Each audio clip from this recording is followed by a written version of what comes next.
नमस्कार दोस्तों, स्वागत है आपकी अपनी प्रोग्रेसिव एजुकेशन चैनल पर। मैं पूनम यादव आज आपके लिए लेकर के आई हूँ रीजनिंग की मिक्स क्वेश्चन की पार्ट 7 क्लास। इसके पहले दोस्तों मैंने कई सारी क्लासें अपलोड कर दी है। यदि आप लोगों ने उन क्लासों को नहीं देखा है तो आप उन्हें भी जाकर के ज़रूर देखिएगा।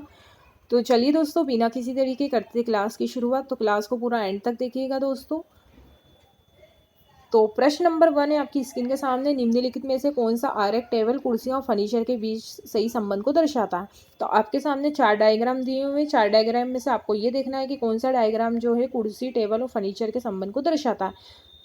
तो दोस्तों हम एक एक डायग्राम को देखेंगे कि क्या हमारा आंसर कौन से डायग्राम से आएगा। तो यदि मैं पहला वाला डायग्राम देखती हूँ तो पहले वाले डायग्राम में दोस्तों यदि मैं बीच में फर्नीचर मान लूँ कि फर्नीचर है, यदि मैं बीच में फर्नीचर ले लूँ तो फर्नीचर की सारी क्या है, टेबलें हो जाएंगी। लेकिन यहाँ पर कुर्सियाँ अलग हो रही, मतलब ये वाला जो डायग्राम है हमारा नहीं होगा। सेकंड वाले डायग्राम को जब मैं देखूंगी तो कुर्सियाँ, फर्नीचर और टेबल तीनों ही अलग अलग है, तो ये वाला डायग्राम भी हमारा नहीं होगा। अब तीसरा वाला मैं डायग्राम देखूंगी तो मैं अगर बाहर वाले को फर्नीचर मान लूँ कि ये फर्नीचर है और फर्नीचर के अंदर ही टेबल है और कुर्सियाँ हैं, तो सारी कुर्सियाँ क्या फर्नीचर की होती हैं या सारी टेबलें हैं फर्नीचर की होती है क्या, नहीं। तो ये वाला जो ऑप्शन, ये वाला डायग्राम भी दोस्तों हमारा गलत हो जाएगा, क्योंकि ज़रूरी नहीं कि सारी कुर्सी फर्नीचर की हो और सारी ही टेबल फर्नीचर की हो, कुछ कुर्सियाँ लोहे की भी होती हैं। तो ये डायग्राम भी जो है हमारा गलत हो जाएगा। अब आखिरी डायग्राम जो बचा है वही हमारा आंसर होगा। अब इसे भी देख लेते हैं कैसे होगा। तो दोस्तों यदि मैं बीच में फर्नीचर ले लूँ, यदि मैं फर्नीचर ले लूँ तो कुछ टेबल मेरी फर्नीचर की हो जाएंगी और कुछ कुर्सियाँ जो मेरी फर्नीचर की हो जाएंगी। तो ये वाला जो ऑप्शन डायग्राम है यही हमारा क्या है, सही संबंध को दर्शाता है। तो डी वाला जो ऑप्शन है हमारा राइट हो जाएगा। चलते हैं नेक्स्ट प्रश्न की तरफ। प्रश्न नंबर 2 है आपकी स्क्रीन के सामने। दिए गए विकल्पों में से लुप्त संख्या याद कीजिए। आपको यहाँ पर प्रश्नवाचक स्थान पर संख्या को फाइंड करना है कि यहाँ पर कौन सी संख्या आएगी। तो दोस्तों सबसे पहले तो हम ये देखेंगे कि यहाँ 25 है या 36 है, तो ये कैसे आया। यदि हमें यहाँ पर लॉजिक पता चल जाएगा तो वो लॉजिक हम इधर भी अप्लाई कर देंगे। तो आप ये देखेंगे कि क्या यहाँ गुणा है, मल्टीपल है, जोड़ है, घटाव है, स्क्वायर है, क्यूब है, यहाँ पर क्या लॉजिक चल रहा है। तो 9 और 1 को जोड़ूंगी 10 आता है, या तो 25 है, मतलब ये प्लस नहीं होगा। 9 गुणा 1 9 होता है, लेकिन यहाँ 25 है, ये यहाँ पर ये वाला लॉजिक भी यहाँ पर नहीं लग रहा है। अब हम यहाँ देखेंगे कि क्या यहाँ पर स्क्वायर है क्या। तो यहाँ पर 1 का स्क्वायर करेंगे तो 1 आता है, और 9 का स्क्वायर किसका होता है, 9 किसका स्क्वायर होता है, तो 9 जो होता है 3 का स्क्वायर होता है। किसका स्क्वायर होता है, 3 का स्क्वायर होता है। और यहाँ पर 25 है, और 25 किसका स्क्वायर होता है, 5 का स्क्वायर होता है। तो हमें ये पता चल गया है कि यहाँ पर स्क्वायर वाला लॉजिक चल रहा है। अब 4 यहाँ पर 4 दिया, यहाँ 16 दिया, तो 4 किसका स्क्वायर होता है, 2 का स्क्वायर होता है, और 16 किसका स्क्वायर होता है, 4 का स्क्वायर होता है। तो यहाँ पर 36 और 36 किसका स्क्वायर होता है, तो 36 जो है 6 का स्क्वायर होता है, राइट। अब ऐसे ही यहाँ पर 9 है, यहाँ 25 है, तो 9 का स्क्वायर कितना होता है, 3 का स्क्वायर 9 होता है, और 5 किसका स्क्वायर होता है, 5 25 का स्क्वायर होता है, सॉरी 25 किसका स्क्वायर होता है, 5 का स्क्वायर होता है। तो अब यहाँ पर क्या आएगा दोस्तों, तो यहाँ पर आप देख सकते हैं यहाँ 5 है, यहाँ 6, तो यहाँ पर अब 7 का स्क्वायर होगा, और 7 का स्क्वायर कितना होता है, 49 होता है, और 49 हमारा जो ऑप्शन बी है वो करेक्ट हो जाएगा। यहाँ पर 7 का स्क्वायर क्यों आया, क्योंकि यहाँ 5 है, यहाँ 6 है, यहाँ 7 का स्क्वायर होगा। तो आई होप कि आपको समझ में आया होगा। चलते हैं हम नेक्स्ट प्रश्न की तरफ। प्रश्न नंबर 3 आपकी स्क्रीन के सामने है। दिए गए संख्या में से लुप्त संख्या याद कीजिए। यहाँ पर भी आपको क्या है, यहाँ प्रश्न स्थान पर आपको संख्या जो है फाइंड करना है कि यहाँ पर कौन सी संख्या आएगी। तो दोस्तों ऐसे प्रश्न हम कई क्लासों में कर चुके हैं। तो हम ये देखेंगे कि यहाँ 39 कैसे आया या 51 कैसे आया। अगर जो लॉजिक हमें इन दोनों सा पता चल जाएगा वही लॉजिक हम तीसरे वाले में अप्लाई कर देंगे।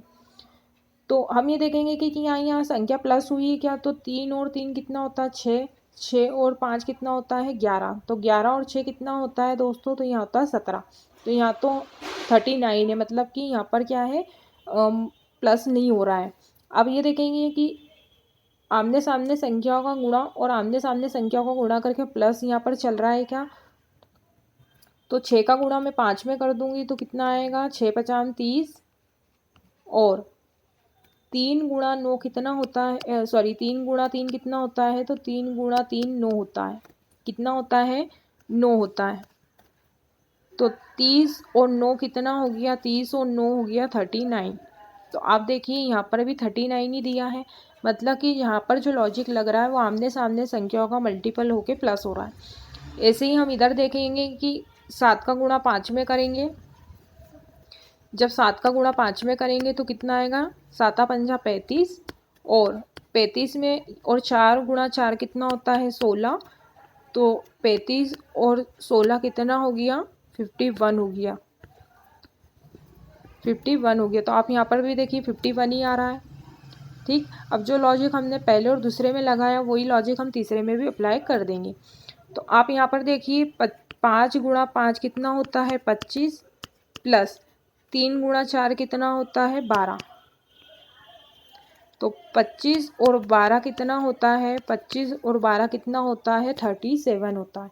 तो हमारा जो आंसर होगा वो कितना आएगा, 37 आएगा। ऑप्शन सी हमारा करेक्ट हो जाएगा। तो यहाँ पर जो संख्या आएगी वो कितनी आएगी, 37 आएगी। तो आई होप कि आपको दोस्तों समझ में आया होगा। चलते हैं हम नेक्स्ट प्रश्न की ओर। प्रश्न नंबर 4 है, दिए गए संख्या में से लुप्त संख्या याद कीजिए। यहाँ पर भी दोस्तों आपको क्या है, प्रश्न स्थान पर संख्या को फाइंड करना है कि यहाँ पर भी कौन सी संख्या आएगी। और दोस्तों अभी आप सभी को पता है एमपी पुलिस कांस्टेबल के पेपर चल रहा है और उसमें ऐसे क्वेश्चन 2 से 3 क्वेश्चन रोज की शिफ्टों में देखने को मिल रहा है। तो जिनका भी आगे पेपर है वो अच्छे से पढ़ करके जाएँ, और यदि जो मेरी क्लास देख रहे हैं तो उन्हें तो समझ में आ ही जाएगा। बिल्कुल कंसंट्रेट होकर आप पढ़ते चलिएगा। हर शिफ्ट में 1 से 2 क्वेश्चन जो हैं ऐसे डायग्राम और लुप्त संख्याओं के देखने को मिल रहा है। तो दोस्तों यहाँ पर 49 है या 64 है या 169 है। तो इन संख्याओं को देखकर तो मुझे लग गया है कि ये किसी ना किसी के क्या है, स्क्योर है। अब हम ये देखेंगे स्क्योर है तो कौन सी संख्या के स्क्योर है। तो 4 और 1 को मैं जोड़ूंगी तो कितना आएगा, 5, और 5 को और 2 कितना होता है, 7 होता है। ठीक, और 79 7 का स्क्वायर होता है। ये किसका स्क्वायर होता है, 49 49 किसका स्क्वायर होता है, तो 7 का स्क्वायर होता है। ठीक, अब जो लॉजिक इधर लगा है वही हम इधर लगा देंगे। तो 4 और 2 कितना होता है, 6, 6 और 2 कितना होता है, 8, और यहाँ पर भी 8 का स्क्वायर है, 64। ठीक, अब 169। तो दोस्तों 5 और 3 कितना होता है, 5 और 3 8 होता है, लेकिन जो 169 होता है वो 13 का स्क्वायर होता है। किसका स्क्वायर होता है दोस्तों, 13 का स्क्वायर होता है। तो अब 5 और 3 8 होता है। अब मैं 8 में क्या जोड़ूँ कि 13 आ जाए, तो 8 में यदि मैं 5 जोड़ दूंगी तो मेरे कने जो है 13 आ जाएगा। कितना आ जाएगा, 13 आ जाएगा। तो यहाँ पर जो संख्या आएगी वो कितनी आएगी, 5 आएगी। तो ऑप्शन बी हमारा जो है करेक्ट हो जाएगा। चलते हैं हम नेक्स्ट प्रश्न की ओर।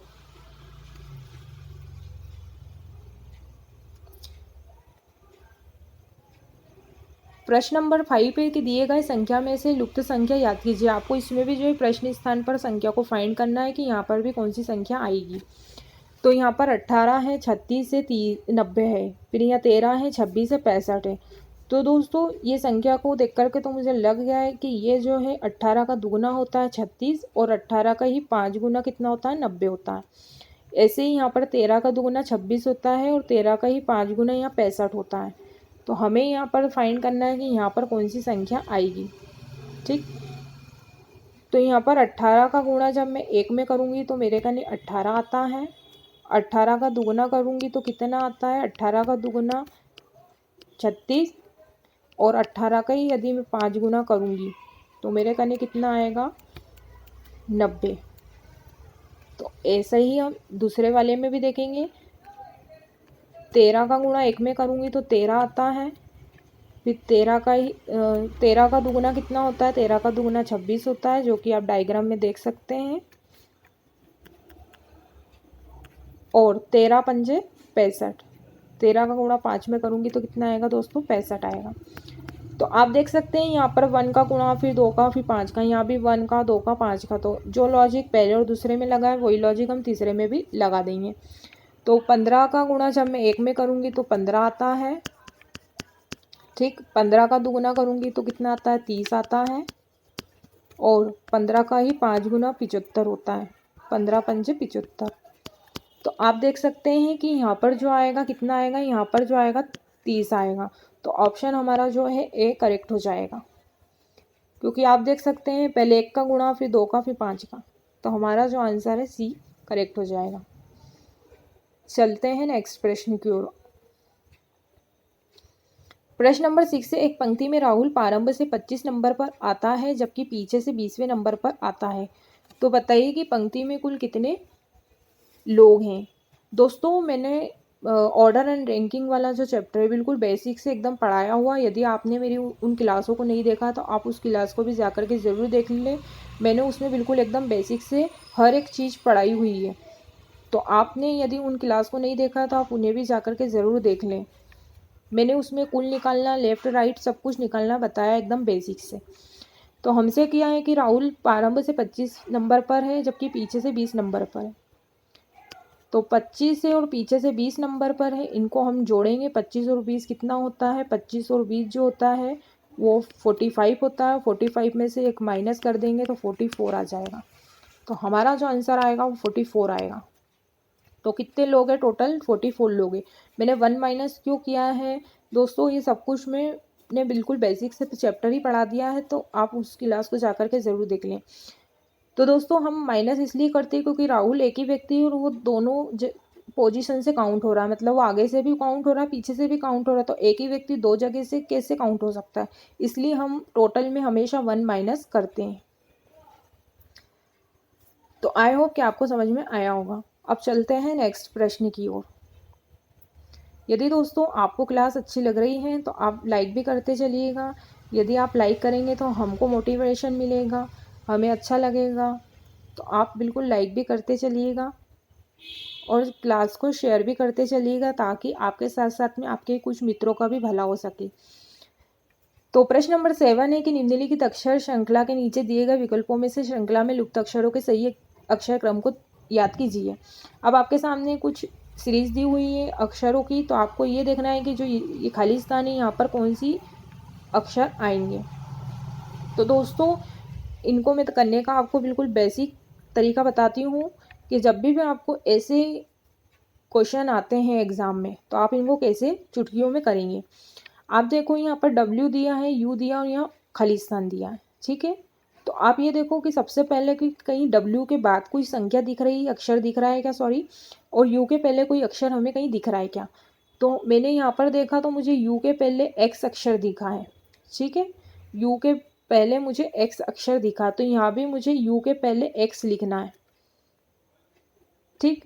अब आप आगे देखेंगे कि यहाँ पर भी अब यहाँ पर भी खाली स्थान है, तो यहाँ पर W है। अब W के बाद में मैं क्या लिखूँ, तो यहाँ पर W के बाद में X लिख दो। क्यों, क्योंकि यहाँ पर भी आपने जो है W के बाद ही X लिखा है, तो यहाँ भी W के बाद X आ जाएगा, ठीक। तो हमारा भी X आ गया।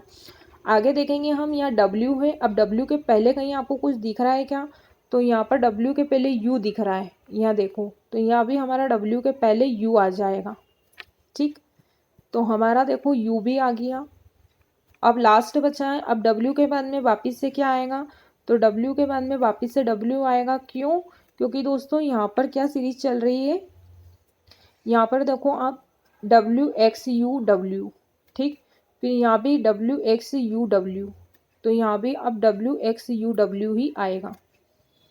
तो ये वाला जो ऑप्शन है हमारा, कहीं आपको दिख रहा है क्या XXUW, तो हमारा जो ऑप्शन सी करेक्ट हो जाएगा। सबसे पहले तो आप लिंक करा करो कि क्या हमें कहीं कोई अक्षर दिख रहा है क्या। जैसे ही आप देख लेंगे, जैसे ही मैंने यहाँ पर देखा U के पहले X है, तो मैंने भी यहाँ पर U के पहले X लिख दिया। यहाँ पर देखा W के बाद में X क्यों लिखा, क्योंकि यहाँ भी W के बाद में X ही था। तो ऐसे हमारी जो है ये श्रृंखला पूरी हो जाएगी। आई होप कि आपको समझ में आया होगा। चलते हैं हम नेक्स्ट प्रश्न की ओर। प्रश्न नंबर 8 है आपकी स्क्रीन के सामने। नीचे दिए गए प्रत्येक प्रश्नों में अंकों की श्रृंखला में प्रश्नवाचक स्थान पर कौन सी संख्या आएगी। आपको यहाँ पर प्रश्न स्थान पर संख्या को फाइंड करना है कि यहाँ पर कौन सी संख्या आएगी। तो दोस्तों जब भी ऐसे सीरीज वाले क्वेश्चन आते हैं तो पहले तो आप देखा करो क्या संख्या पाड़े में है या मल्टीपल में है या स्क्वायर है, क्यूब है। प्लस है, क्या है यहाँ पर लॉजिक चल रहा है। तो संख्या ज़्यादा बड़ी नहीं है, तो यहाँ पर क्या है हम डिफरेंस मेथड से देख लेंगे या तो हमें जल्दी से समझ में आ जाएगा। यदि संख्या मल्टीपल में चलती तो संख्या कहीं दूर दूर होती, ठीक, लेकिन यहाँ पर संख्या इतनी दूर दूर भी नहीं है, तो हम यहाँ पर क्या है डिफरेंस मेथड भी लगा सकते हैं। तो यहाँ पर आप देखिए यहाँ पर 3 से 4, 4 से 5, 5 से 6, तो अब यहाँ पर क्या आएगा, 3 है, 4 है, 5 है, 6, तो यहाँ पर अब 7 आएगा। तो हमारा जो आंसर है वो 7 आ गया। तो यहाँ पर दोस्तों कितना प्लस हुआ है, यहाँ पर 1 प्लस हुआ है, यहाँ भी 1 प्लस हुआ है ना, यहाँ भी 1 प्लस हुआ है। अब 6 में हम 1 जोड़ देंगे तो हमें क्या मिल जाएगा, यहाँ पर 7 मिल जाएगा। तो हमारा जो आंसर है वो 7 आ जाएगा, ठीक। अब आप देख सकते हैं यहाँ पर 1 है, 1 से 2, 2 से 4, 4 से यहाँ पर क्या आएगा, ठीक। तो आप देखो यहाँ पर कितना प्लस हुआ है, यहाँ पर भी 1 प्लस हुआ है, फिर यहाँ पर जो है 2 में कितना प्लस हुआ है, 2 प्लस हुआ है, फिर 4 में अब 3 प्लस करेंगे तो कितना आ जाएगा, यहाँ से भी, यहाँ से यहाँ अगर मैं 4 में भी 3 प्लस करूँगी तो 7 ही आएगा। तो हमारा जो आंसर है वो 7 करेक्ट हो जाएगा। तो आई होप दोस्तों कि आपको समझ में आया होगा। चलते हैं हम नेक्स्ट प्रश्न की ओर। प्रश्न नंबर 9 है कि दी गई श्रृंखला का ध्यानपूर्वक अध्ययन करके श्रृंखला के नीचे दिए गए 4 विकल्पों में से उस विकल्प का चयन कीजिए जो श्रृंखला में प्रश्नवाचक स्थान पर उपयुक्त सही बैठता हो। तो आपको यहाँ पर भी प्रश्न स्थान पर फाइंड करना है कि यहाँ पर कौन सी जो है श्रृंखला पूरी होगी। या तो चाहे आप ऑप्शन से कर सकते हैं या फिर आपको लॉजिक से भी आप सॉल्व कर सकते हैं। तो यहाँ पर देखो 2 है, फिर 4 है, फिर 6 है, फिर 8 है, मतलब यहाँ पर कितना है, 2 2 2 2 प्लस हुआ है। तो यदि 8 में भी 2 प्लस कर दूंगी तो यहाँ पर मेरे को वो 10 आ जाएगा, ठीक है। अब यहाँ पर आप देख सकते हैं यहाँ पर अपोजिट है, यहाँ पर कैसा है, अपोजिट है। ए का अपोजिट जेड होता है, बी का अपोजिट वाई होता है, सी का अपोजिट एक्स होता है और डी का अपोजिट डब्ल्यू होता है। तो आप देख सकते हैं कि संख्या तो 10 आ गई लेकिन अपोजिट हमें देखना है, तो हम ऑप्शन ए में देखेंगे। तो वी का अपोजिट ई होता है, तो ये वाला ऑप्शन हमारा गलत हो गया। अब 10 वाला ऑप्शन कहाँ पर है, यहाँ पर है, ऑप्शन सी हमारा करेक्ट हो जाएगा। क्यों, क्योंकि ई का जो अपोजिट होता है वो वी होता है, ई का अपोजिट वी होता है। और अब आप सोचोगे कि ई कैसे आया, तो आप यहाँ पर देख सकते हैं,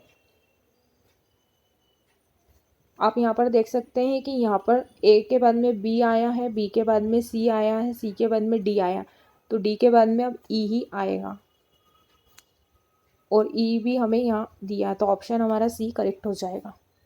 और यहाँ पर दोस्तों अपोजिट दिया है, ए का अपोजिट जेड है, बी का अपोजिट वाई है, सी का अपोजिट एक्स है, डी का अपोजिट डब्ल्यू, तो ई का अपोजिट वी होता है, तो ऑप्शन सी हमारा करेक्ट हो गया। चलते हैं हम नेक्स्ट प्रश्न की तरफ। प्रश्न नंबर 10 आपकी स्क्रीन के सामने, लास्ट प्रश्न आज की क्लास का। 4 अंक के फलक के विपरीत फलक पर कौन सा अंक दिखाई देगा। आपसे ही पूछा 4 के विपरीत कौन सी संख्या आएगी। और दोस्तों मैंने डाइस वाला जो चैप्टर है ये भी बेसिक से पढ़ा दिया है। यदि आपने मेरा उन क्लास को भी नहीं देखा है तो आप उन क्लासों को भी जाकर के ज़रूर देखिएगा। मैंने बिल्कुल एकदम बेसिक से डाइस पढ़ाया हुआ चैप्टर है। मैंने 1 डाइस, 2 डाइस, 3 डाइस, 4 डाइस वाले तक क्वेश्चन आपको पढ़ाए हुए हैं उसमें। तो आप उन क्लास को देख लेंगे तो आपको क्या है, सारे डाइस के प्रश्न आसानी से बन जाएंगे। तो आपके सामने अभी 2 डाइस दिए हुए हैं। अब ऐसे जब 2 डाइस दे देते हैं तो हम ऐसे डाइसों में क्या है, संख्या को कॉमन देखेंगे कि हमें दोनों में डाइस में ये देखना है कि कोई संख्या कॉमन है क्या। तो मैंने यहाँ पर देखा 3 और यहाँ पर भी मुझे दिखा 3, तो मुझे 3 जो है दोनों डाइस में कॉमन दिख गया। अब जब भी कोई संख्या रिपीट होती है ना दोस्तों, तो रिपीट वाले नंबर को क्लॉकवाइज काउंट करेंगे। जैसे यहाँ पर 3 है ना, तो 3 1 2, 3 1 और 2, 3 1 और 2। ऐसे ही हम इधर भी 3 5 6, तो यहाँ पर भी 3 5 और 6। आप सभी को पता है एक डाइस में 6 फलक होते हैं, 1 होता है, 2 होता है, 3 होता है, 4 होता है, 5 होता है और 6 होता है। एक डाइस में 6 फलक होते हैं, तो आपके कन्या अभी 1 आ गया, 2 आ गया, 3 आ गया, 5 आ गया, 6 आ गया। अभी तक कौन सा नंबर नहीं आया, तो 4 हमारा नहीं आया। तो जो नहीं आया वही क्या है, 3 का अपोजिट हो जाएगा। अब आपसे किसी का भी पूछ ले, 2 का अपोजिट पूछ ले, 1 का अपोजिट पूछ ले, 3 का अपोजिट पूछ ले, आप आसानी से बता सकते हैं। तो आपसे पूछा है 4 का विपरीत, तो 4 का विपरीत यहाँ पर कितना है, 4 का विपरीत यहाँ पर 3 है। तो हमारा जो आंसर है वो 3 हो जाएगा। तो दोस्तों आज के लिए बस इतना ही। आई होप कि आपको जितने भी हमने 10 प्रश्न किए आपको अच्छे से समझ में आए होंगे। तो दोस्तों यदि आपको क्लास अच्छी लगी तो आप लाइक ज़रूर करिएगा और कमेंट बॉक्स में एक प्यारा सा कमेंट्स करके हमें ज़रूर बताइएगा कि आपको क्लास कैसी लगी। यदि दोस्तों आप हमारे चैनल पर नए जुड़े हैं तो चैनल को भी सब्सक्राइब कर ले, ताकि हमारी रोज़ की वीडियो के नोटिफिकेशन आपको मिलते रहें। तो चलिए दोस्तों आज के लिए बस इतना ही, मिलते हैं नेक्स्ट क्लास में। तब तक के लिए जय हिंद, जय भारत, धन्यवाद।